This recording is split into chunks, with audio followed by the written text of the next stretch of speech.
Some of you will fight to contain this sensation.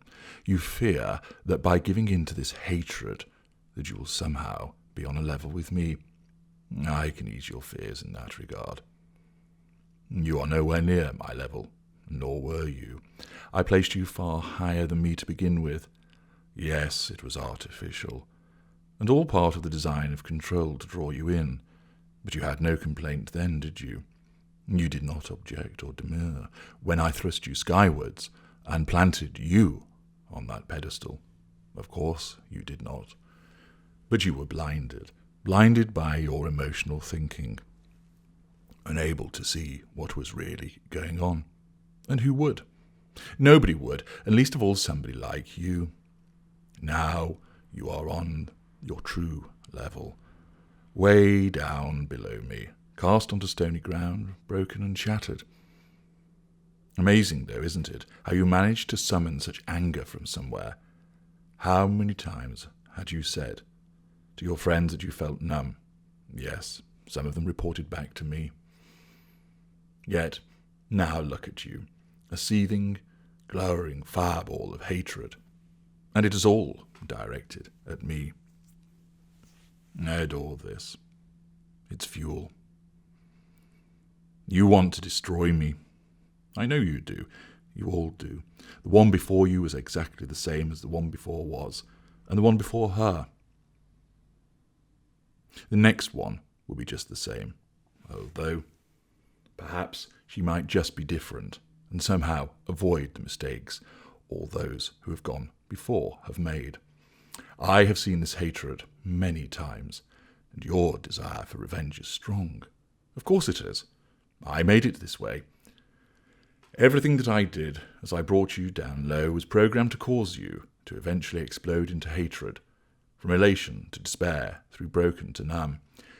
Eventually the switch would be flicked, and as puppet master I ignited the fire beneath you, which stokes the flames of hatred. Despise me. Go on, do it. Send those wicked words towards me. Tell me what a bastard I am. Keep it coming. Pull your hair, wave your fist, and stamp your feet. Tell me how you're going to scratch my car. Feels good, doesn't it? Believe me, it feels even better being on the receiving end of your bile and hatred. Go on, sit with your friends and plot your revenge.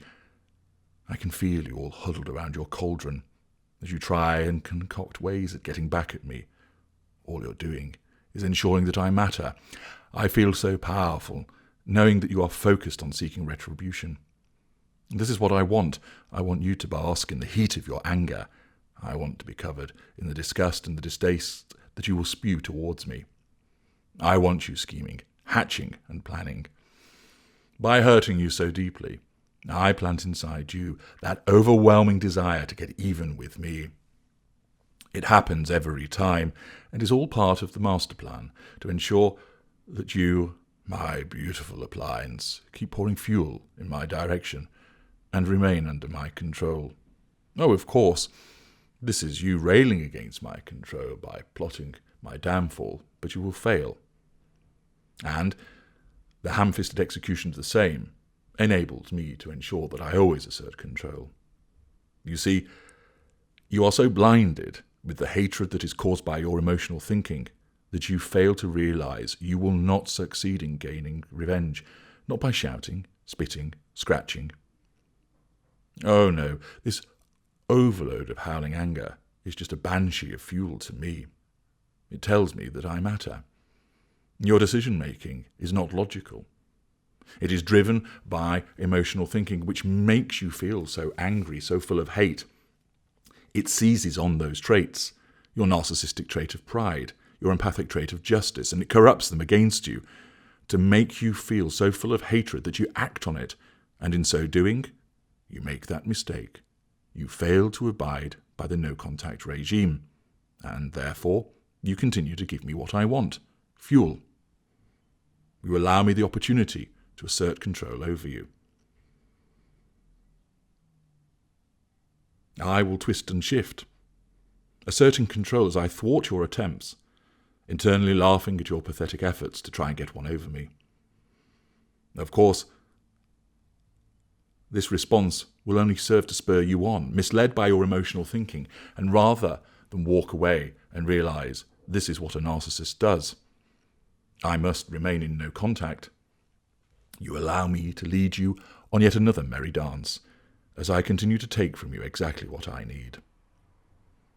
All you will do, by obsessing over trying to bring me down, is remain ensnared. I will win. True, we may no longer be in a formal relationship as, say, husband and wife any longer, but you are continuing to engage with me. You have lost insight.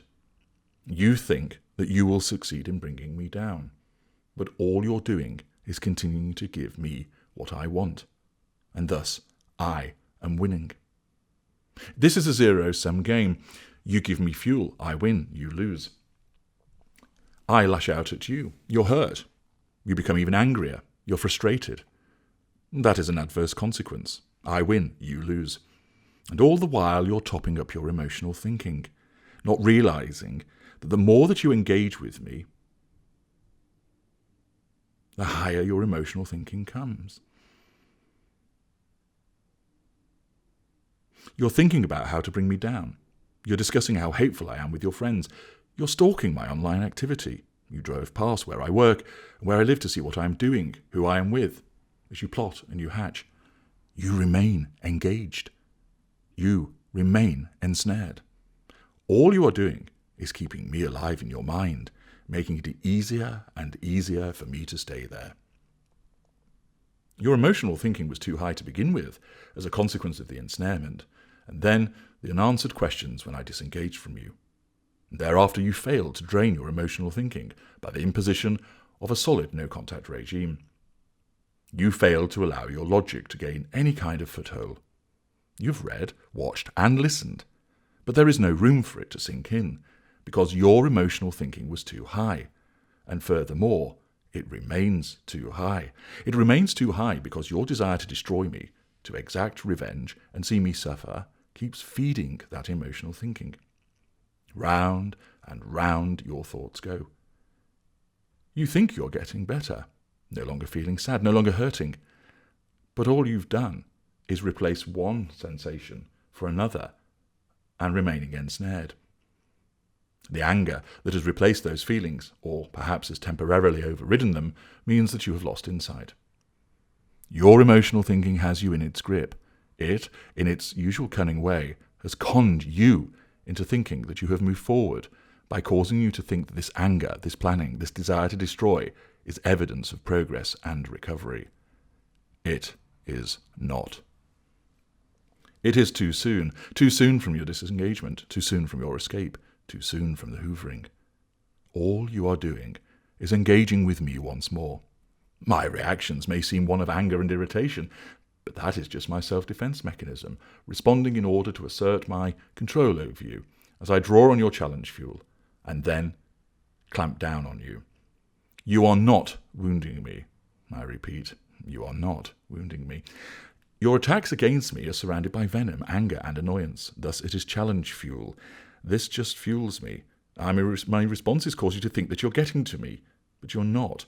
These reactions are designed as an instinctive response by my narcissism to make you think that you are getting somewhere, to make you give me more fuel, but then to allow me to assert my control over you, as that must always be done. Your desire for revenge is premature.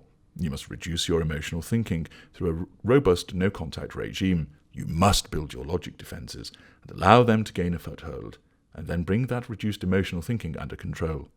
This takes time, many months, and the application of my work to achieve it. Yet once done, with that emotional thinking at a far lower level and with logic prevailing, any reigning desire to destroy, and often it is now faded with the diminution of emotional thinking, means that it will be deployed from a distance, with cool, hard calculation. And if you do so, in accordance with the steps set out in my book Revenge, then you will avoid being ensnared, you will avoid messing up the revenge campaign, and you are far, far more likely to meet with success. But if you fail to heed these wise words, and think you know better, if you think you are ready now to effect revenge, with ill preparation and rampant emotional thinking, then please continue to seek it. You will not get it.